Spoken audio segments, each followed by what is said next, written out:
Hugues la coiffe Ikote. Papa na Kerouan, éternel Kenaya. Kanda, Taba, Ikote. Sensi. Nganda Taba. Fenenene. Nganda Taba. Chez Hugues la coiffe Ikote. Papa na Kerouan, éternel Kenaya. Au 174 avenue Aristide Briand, 93 320, les pavillons sous bois. À la petite porte à gauche, association Hugues Ikote.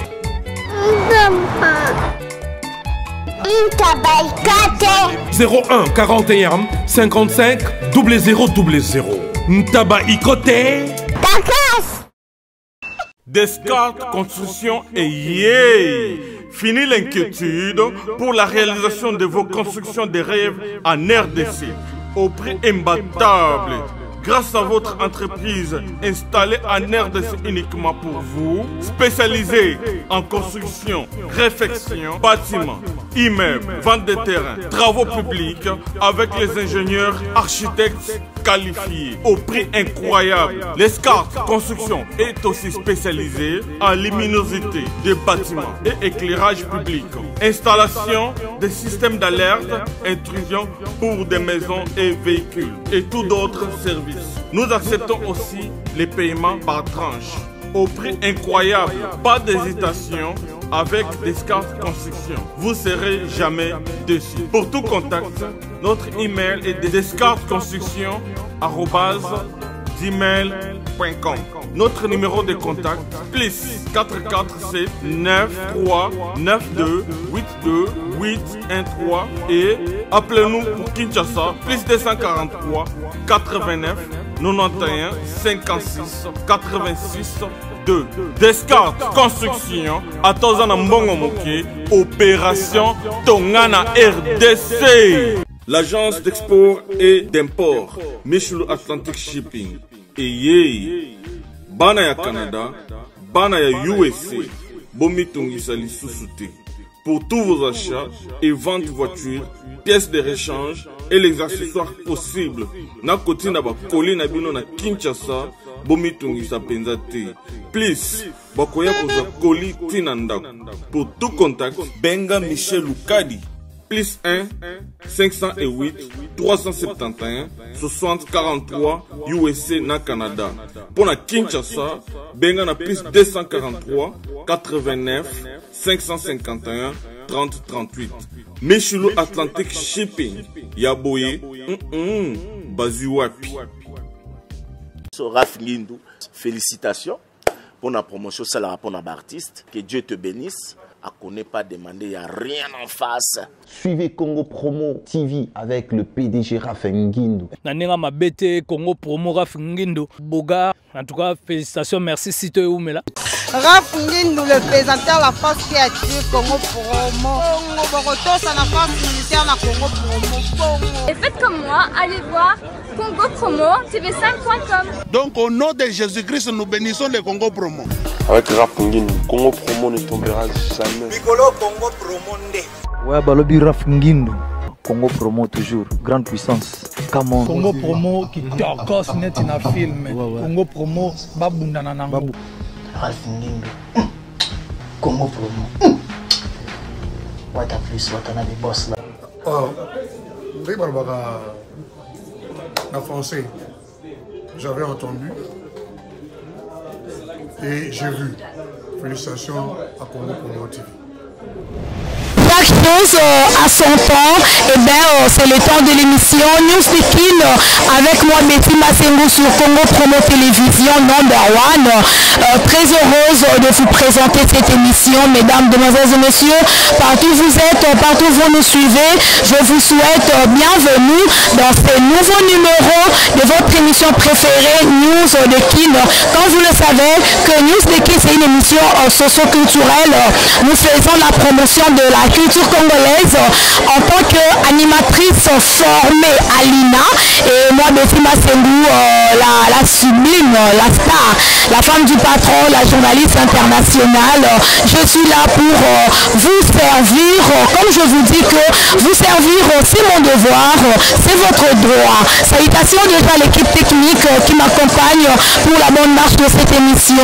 Je vois déjà Dadi Ilafa. Donc salutations à vous, merci mon frère pour les images. Salutations à Benzi Cap, grand réalisateur. Donc le patron du site Congo Milili TV. Salutations aussi à Papa Dav Moubama. Donc le boss du site Canal Future News et Canal Future One. Salutations le papa de Joyce Davline. Bisous aussi à ma maman chérie, maman Cathy Bakissa. Salutations aussi à celui qu'on appelle Yves Luamba. Donc Balobi, journaliste. Donc Balobi Moussala toujours. Donc pour se peut déjà lobby. Il dit que ma solo retombe la Kitoko Makasi. Mon confrère Yves Luamba. Donc l'ami de mon grand frère. Donc Ben Cap. Salutations aussi à Champion KMB depuis Kenya. Nescava, de gros bisous à vous. Salutations à Jean Bilongo, Christian Mouy, notre DT, Christian Mouy, bisous. Et Serge Piana, de gros coucou à vous, notre cordon. Et merci déjà et salutations à notre boss ingénieur Rafindindu. Voilà. Aujourd'hui, je suis avec mon confrère Trésor Chilumbaï, Tonton Bomo. Donc, mon confrère, nous allons parler plus. On a Makamozo le Kanamonde, Nabiso Média, Naba confrère Nabiso, Naba concert, Nabiso pourquoi pas. Et surtout, l'actualité nous oblige. Vous le savez très bien que Pacho RFI, le journaliste Pacho RFI, à prison centrale, Yamakala, artiste musicien Weranson a porté plainte par rapport à dire Pacho RFI.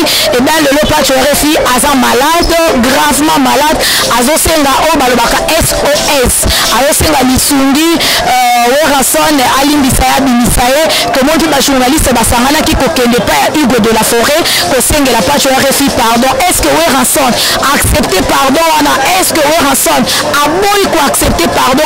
Et puis, Weranson déjà cours constitutionnel et aussi qu'on valide mandat à la députation nationale na district comment on a qui place Werataki nani na candidature na maintenant le cours est prononcé que la lobby cours est prononcé ce qui a solo que Wera Azali député national to eza ya lokuta.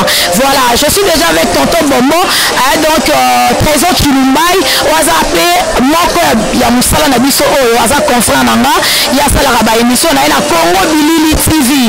Trésor Chilumbaï, tonton Bombo. Bonjour, bonne santé. Ouais, bonjour, Betima, c'est le grand journaliste. Santé ça bien en Roland Nzambe. Voilà. Bonne musala, les autres marchent bien. Ça les autres marchent bien, mais ça les autres les cas bien. Tout ça pour la président Weranson. Mais l'autre fois, nous avons eu Makambo à mon amour qui est à Pacho RFI. Voilà. Nous devons vraiment président Weranson. Là, Trésor, tu nous mets un peu de moi. Dans ma part, on a vraiment lancé la besquise. La besquise, on a aussi il s'agit de fou comme on a fou comme là président Weranson. Pacho RFI, Aza, mon camarade Nanga. Vraiment, il y a une mutation à sur le bout à son famille. Donc, on tient ici la passe au président Weranson à tuer. Donc, et ça m'a bien la famille. Donc, ça m'a bien la famille quoi. Et tant que le président Yama, bah, tu belé va finir. Alors, le barreau dernièrement, président de la forêt, bateau va finir, et ça va pas tu vas refuter. Bah, bien éléments va finir, les bazar on a baissé déjà papa chéri, j'ai bien piano. Le président Limbisara, bien éléments Zoya tient sur la maison mère. Donc, pour la pas tu vas refuser, moi président Limbissi, au sein de la biso, ça plaisir, on compte comme ça là, tout ça là. Mais là, on appelle le groupe, bah, couille de la biso. Bah, on aura la Zakari, bah, on aura la Zakari, bah, on aura le Serge KMB, bah, pour le Mukendi, bah, pour le Mukele, c'est comme ça, on va obliger ma maman. Bah, si le biso, bah, les bah, on va charger, on le biso, on limite le taux, on soit revenu. Mais besoin assumer, bah, charge, on va bien parce que, bah, pour les Mukendi, bah, Popol Mukelenge, bah, Zakari, bah, je te dis que, à cela qui nous a polémique, mais à ça, on a ma façon, oh, biso, tozoye, la yango, tingana mi longo, la langapo, nga betima se mouboye, banga na ba injurte, boye, banga na polémique, mon côté, dans ça, la moussala ngai, comme il se doit, qu'on a informé, bah, fan, ngai, na salle la bino, moussaka, nenge, ça ramène, mingi, bah, journaliste, oh, bah, dans le monde internet, biso, toi, journaliste, c'est tobandi musala on a télévision toye internet tozo combiner tous les deux internet télévision mais mingi o internet na ebité yo le dit très bien que ba vie na biso wana ba grand na biso ba assuma qui responsabilité ngo bien ko sala musala on a ba norme nyonso mais poni bino ba o boye lelo bo bebi si musala o tonto bondo Marcelo dernièrement na auto zala na oshona na confrère na Yves Wamba tu fallait te soulever marambo atu ba bomu musala mingi plus eza pe bisote eza ba petit baye bango ba ebite gam si biso to sala ba musala oyo ba mama biso futi biso ba minerval ba tangi biso pe biso to sala bango bango ba sala pour la biso c'est tellement bango ba ba polémique na bango ba na ba biso ba na bango biso ba na bango comme mutu nyoso pour abima pour ba ba face à la biso ba yango vraiment fafinga il faut le bango momelo ko camarade na mona muteke ta na la prison mais na mitso la roso na ya te na ebiga gende to kuta na ya na ebiga président oyo to le mawa ya obima to solo mais là vraiment mingi na ba kana na ba kulutu na ebiga honorable Zakari baba baso honorable Serge Kaende mama biso ba mimi la sauf bango ba sangani ba kulutu na nyonso ba ke muka président oyo ensemble président ole misamutema président yo kama président to dit que président o silika ba fini madame ba sali président en tout cas les papa ya bana ebele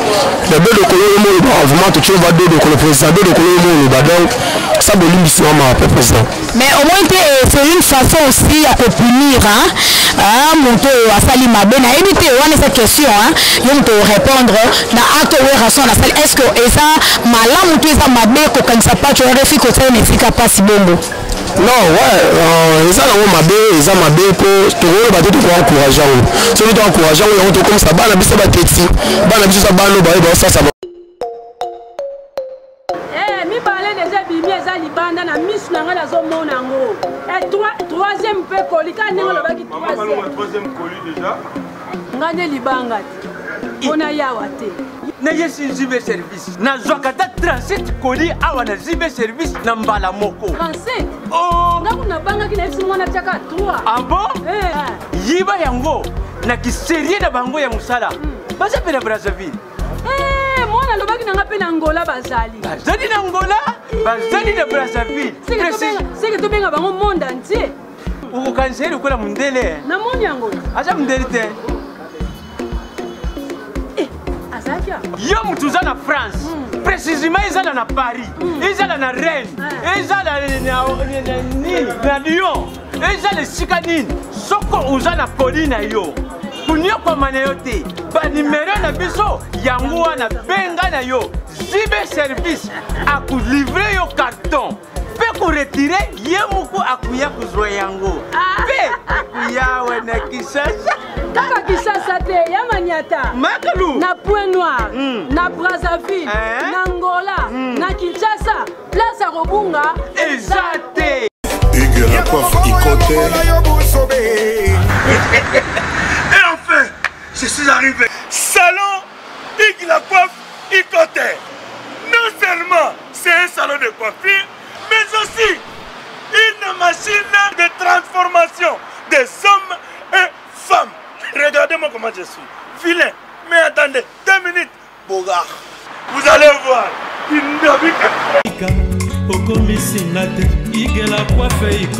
Hugues la coiffe Ikote.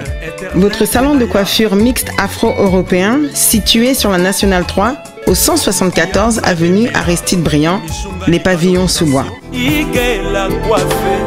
Pour plus de précisions, veuillez nous contacter au 01 41 55 00 00 ou encore sur notre site huguelacoiffeikote.com. Nous sommes ouverts tous les jours de 8h à 20h, même les jours fériés. Hugues la coiffe Ikote, l'homme qui coiffe la ville. Hugues la coiffe Ikote, le salon de coiffure mixte afro-européenne de proximité. Au 174 avenue Aristide Briand, les pavillons sous bois sur la Nationale 3. Un seul numéro, 01 41 55 00 00. La beauté de votre chevelure chez votre frère. Hugues la coiffe Ikote, même père, même mère. Chikicha, chikicha, cha cha. La beauté peut tout changer. Salon Hugues Lacoiffe Ikote. Quelle beauté! Sexy pour les femmes, ndindi pour les hommes. Biso ba internet ba ba bango la valeur en minerval ba parents na biso foté la biso la banchique bango ba bango bebisa bango boulot mais président limisa président madepo pas tu avais fait camarade nanga donc la condamné te na besa made pour la beso na bina finga bongo et ça peut ma belle président limisa ça papa za na bana déjà na palais asa na bana pe ba lobaka loko ba sankara de kuta pe alobaka président bi sankara de kuta et mon ministre Rankin alobaka pe donc c'est président et donc président comprendra Sankara de kuta donc ministre Rankin mais Rankin a habité et ça là qui entre Kofi Olomide et Funda Sankara Bakangaye Kofi Olomide a Funda Ken Piano on appelle ça Mbote Belé de gros coucou Ken Piano de la part de Betty Masengu Ferrego là également Kofi Olomide a Kangisa tout le monde a que système encore Kangisa est-ce que c'est une solution pour ma bêtise et les kalisous sous tout ezali komoko ya mabe ndezo sala kutu et encourager les sous ba 2 ans namoni lelo na média komi mundu so akatisi so abimi akomi na base na mundu so ngolo kakotandeka boloko bato yebi kakoti boloko so abimi bato bayebisa abimi na ye mais mpona pacho ya refi limite ke camarade na wana azalaka bongo mais ezaka mbeba comme ekoi ye ya payeba ete ekoma na bambo ekomi comme ekomi so abimi aobongisa mpo biso mpe bacamarade na ye tobongisa toyaka obima tosolola na ye nayo toso dernièrement na oshi nafanda na ive yamba konfort nanga tosolaka na mambo nyonso mais moyen ya kobenga ye kokende na baprison kokondane ezala passeport toutien suma choc mais là obima tosolola na obima mpo biso tobaya ye tosole topesa bulu topesa mpe idéologie voilà en tout cas tomona banyamakor afinga fali pour pakota prison abima epesa babese ekomi bane alobi bo azongi boye de même Ken Piana yokutu kotala ya toyeba déjà le barane vérité Ken Piana na pesa mbote ici obi Betty Masengu dès que solo la kitoko ça fait longtemps aussi une émission news l'équipe méthodique que la prochaine émission to rezo on peut sa point de vue na mais pas du RFI to moni à côté prison à Beli alors c'est ngaba binisa mais oui rançon na kangele ka motema malgré ba journaliste on sait ba pardon oui rançon la lobby ne touchez pas mais ouais la moi si na ko mekate au moins que ça peut m'aider kokuma tina niveau de vie privée mini pe so ko ba na président rançon lorsque le nom la maman Sylvie pata maman pasteur maman les aussi na Gladys maman biso mo toyebi ka biblique so ba beto mbata na bitama oyo ba expe oyo ba beta le soki papa pe a opinion pas tu es maman pe rola ke papa tika na nela ba pale maman li pour vous papa limbisa ka ba buma dans si so maman Sylvie le bina na président ensemble a pas tu es fait maman maman mais pour na soki ba nyama encore so ba nyama encore là vraiment mingi na beta li so to ta so ya ba journaliste to ta li so ya ba ba be sa boulotte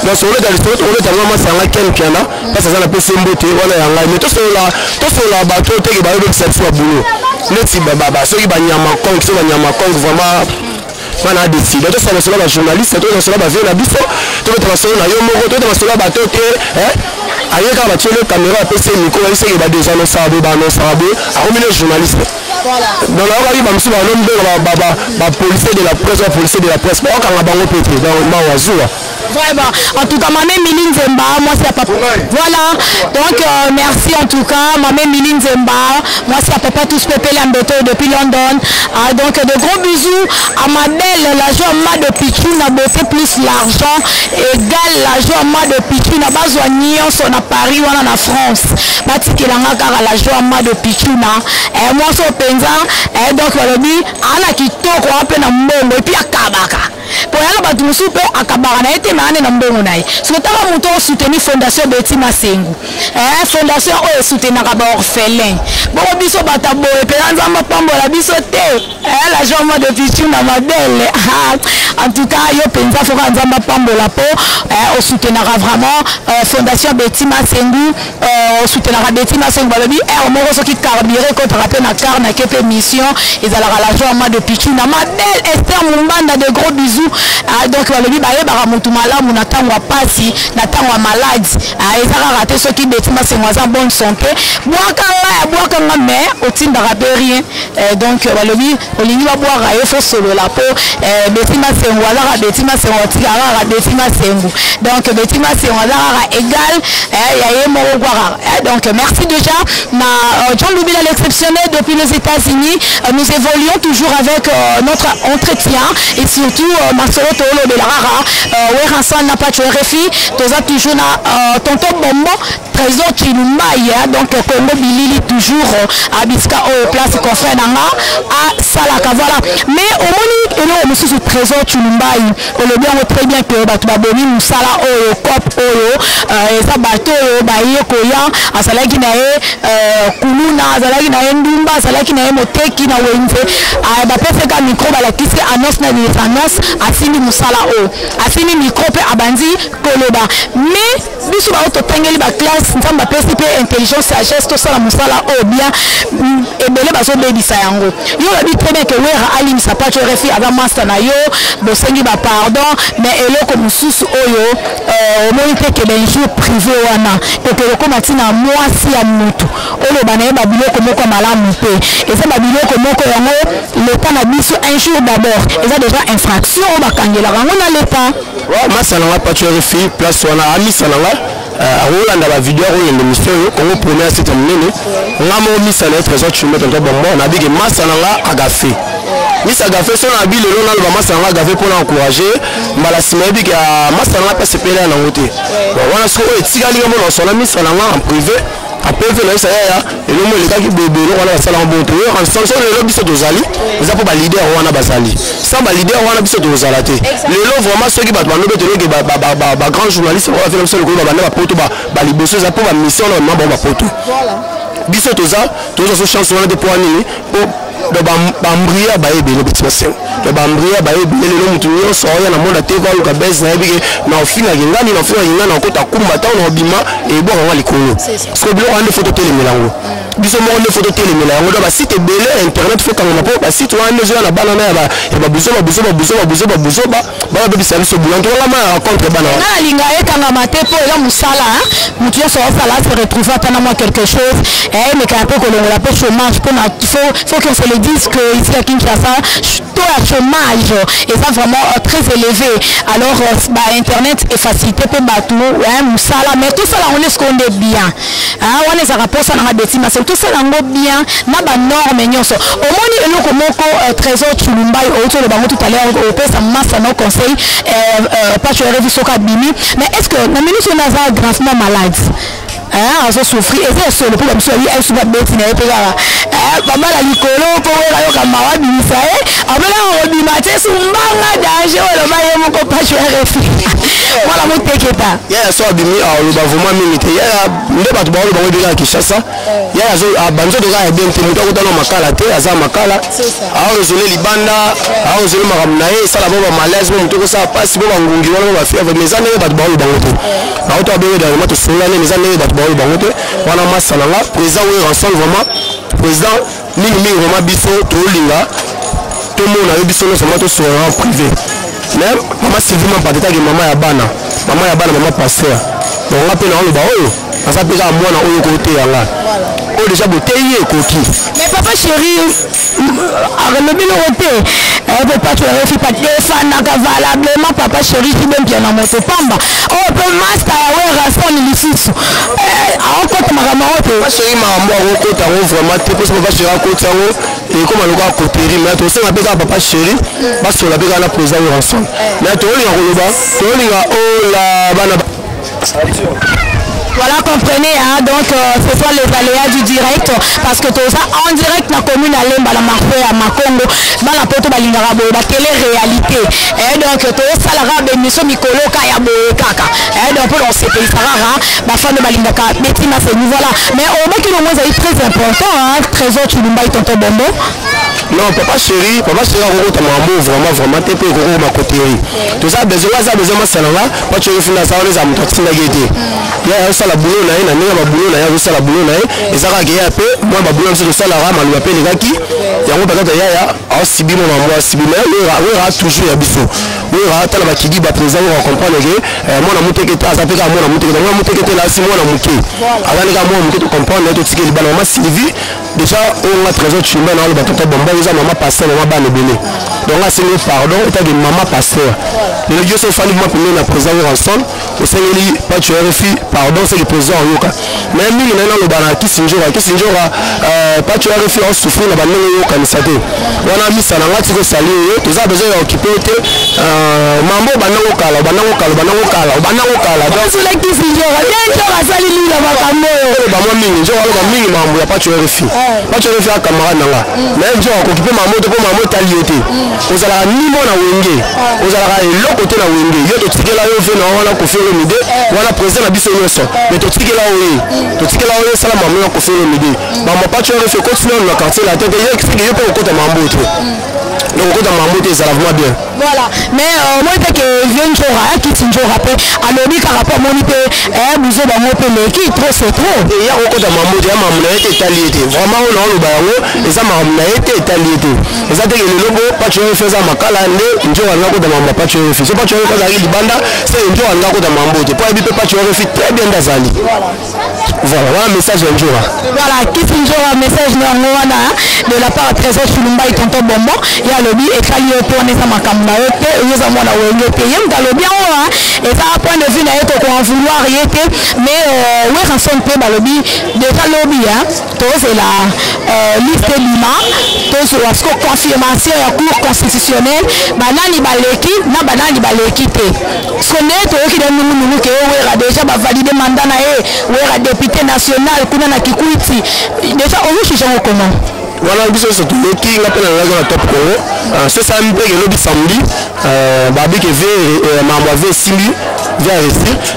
na obenga masala nga pacho RFI na kati kumba aocha pe poudre po mona ke mona mambo la prison ko se pe la ge président bimona mambo na biso ba songi dans ça le zéro donc ça le lobby samedi na ye via bimina obenga masala pacho RFI na kati makala pacho RFI aocha poudre to za na kati makala pacho RFI on se pe la ge président ensemble abimi député c'est bino ba una 000 atombo na bino et voilà les afflateries pe ko rayo tele na la bimisa président bike pacho RFI azali mona na ime pacho RFI abungaki mo kota madame mais ba maman déjà calme en tout cas qui te remercie beaucoup c'est un moment Trésor Chulumba nous sommes à la fin de notre émission un dernier message on a ma femme au Balinarayo et surtout le ranking et ça va mignon yo mudu moko okelo koto opopoli finalement bon il a quand noni bilo ba journaliste etima sela popola mutu te na bete na binga azala na kanda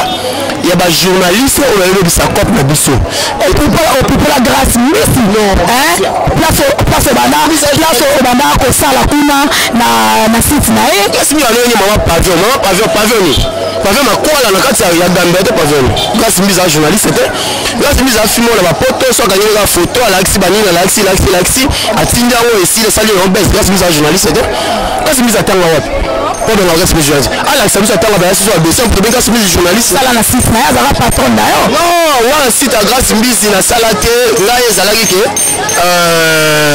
le fan de vidéo chic moi ça m'a ben handicap le gars réalisateur le fan de Chulumba tu que moi non site à grâce mise tu que de visitation à grâce mise Congo ce qui est l'émission Congo si je ne me trompe pas tu que voilà parce que moi test à 4 émissions parce que test à 4 émissions là il faut ça la contrat $100 et lequel est mutu le tara contrat $100 lequel est mon grâce mise mutu la moto tika là non pas grâce mise na bana foot à biloté bo déclarer pour ça l'émission bo popo là ça piaker grâce mise aza piaker grâce mise aza ne le côté masalanga bel dika parce que ma moderne la chaîne na ye si le nom wana yate ben azab divine j'appelle ça comme maman pavillon divine azab si on a le tiré alors de yolela na ye moko lela comme tanto malade OK le mo songa bolo no pas grâce biso ya pas alma kongo kuna ba ali maimona pe neye moko olongo oyebo mais finalement OK là na ya ce qui alma kongo TV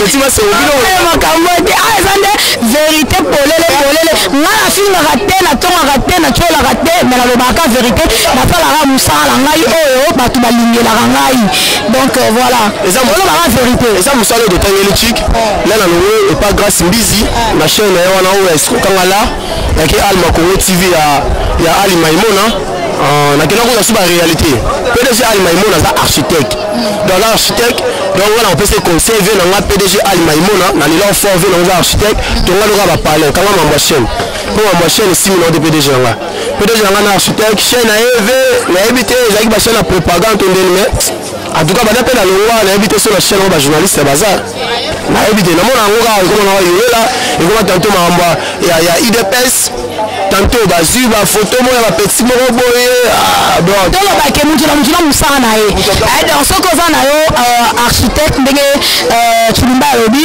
donc sala musala wana ezali message apesi na PDG Ali Maïmona eza avis na ye to ko vouloir te net biso ba betima se musana biso za oyo donc tola musala mususu te tola musala bon comprendre eza la télé réalité eza en direct tola musala mususu te tola musala oyo mais na ba jour ezoya na ba 2023 libaya benza betima selu député provincial na commune ya Lemba ekosimba kaka po biso to benza bana ya Lemba kwa ekosimba apa musala oyo kope mususu tozala nango te donc lokola babose Rafi Ngindu asala na ye Congo promo na ye musala yango wana bapapa daf musala yango wana asala Canal Futur 1 eza musala ya bani nango depuis filelo babendicap ba Yves Luamba ba MC Omelette donc badadi la fa ya musala biso yango donc voilà tozoko bakana nango alors pour finir un dernier message bambote numéro contact quand on va la garage ya landara betima semu na ye donc ba mettre penza ya Lemba donc na bambote belé na raser bisika ça olobi nini parce que to comme déjà na sous émission bon ba yangane so o la pisa mbote ba na yo mo betima semu merci beaucoup merci Omelette MC asamoko yangai dadi la fa maison siloé moko yangai handicap mon corps mon PDG handicap quand on ça dio na masanga na Congo lengi to be ngango le dio na masanga Congo bililo la Congo lengi ke mwana la grâce mbizo zo singa pa mwana wana yo pe le bena mwana so kimbisi so be mabumi so be Thomson bon ali mi saba tant chaîne mais na foule on peut quand même et que peut bien mais la Congo il y a émission à la rave news de qui avec des timations na masanga handicap sans oublier mon confrère sur Yves Luamba en tout cas si moto ba nini balinga ba sala la trésor tu mets to bombo masala Arnaud Mandala avec Eric Mandala na Nairobi venanga Eric Mandala en tout cas la bino fort Eric Chimbulu tati Chimbulu Mariam Pinzi Lila Lisiki vraiment en tout cas na yamba ki déjà parce que na yambi ko yango te bo yamba ki tende ni na yamba okara mais c'est une combinaison on a ce que na zimé na yamba okara les ya Lisiki na kasa ba poto wa ba sala online en tout cas vraiment la possibilité de son mbote ba on se bolinga online en tout cas vraiment faut comprendre là tout ça na baba to de on aura contact là vraiment so denka Betty na numéro ba tchena c'est on a Betty zonga mbamo voilà merci beaucoup Trésor Chilumba nous sommes à la fin de notre émission c'était un réel plaisir de vous présenter cette émission. En tout cas, moi, Betty Masengu, je vous souhaite déjà beaucoup de bonnes choses.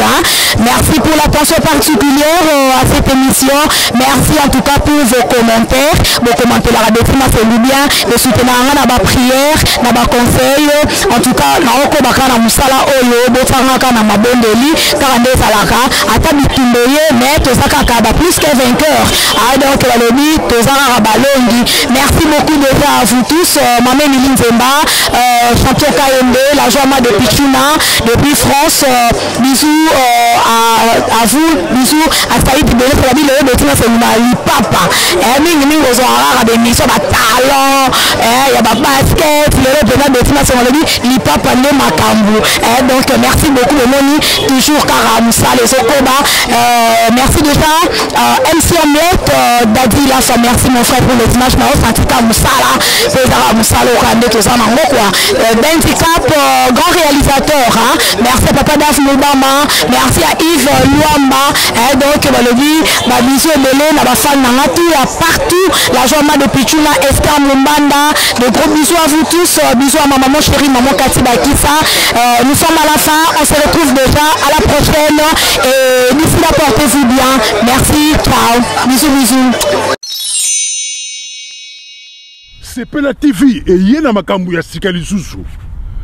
O ba chaîne ya France eza na kati. Ba chaîne ya Congo eza na kati. Ba chaîne ya Londres eza na kati. O ngomona makambu ya politique ya sika. O parti AA eza na kati. O parti BB OCFAIO eza na kati ya Sepela TV. Bouquet comme ya bouquet boy. O tina poche voyager na ngokeno partout lingi. Na bouquet na Sepela TV. Sepela TV. Même ma biso n'ozo même biso on a 4K. Machine ma daka daka. Sepela TV. Bienvenue dans le monde de Sepela TV. Sepela TV est le décodeur qui vous permet de suivre les chaînes du Congo en direct de la diaspora.